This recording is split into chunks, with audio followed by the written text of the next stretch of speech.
সেই আল্লাহ বোধহয় এখন নাই। যে আয়াতে বাইতুল্লাহর কথা এসেছে, একই আয়াতে এসেছে বাইতুল মুকাদ্দাসের কথা, ঠিক কিনা? সূরা বনী ইসরাঈলের প্রথম আয়াত, সুবহানাল্লাযী আসরা বিআবদিহি লাইলাম মিনাল মাসজিদিল হারাম ইলাল মাসজিদিল আকসাল্লাযী বারাকনা হাওলাহু লিনুরিয়াহু মিন আয়াতিনা ইন্নাহু হুয়াস সামিউল বাসীর।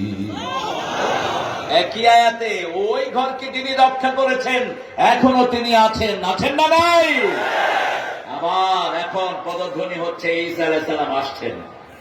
নবীর আগমনের আগেই পৃথিবীতে একটা পরিবর্তন ঘটান কে?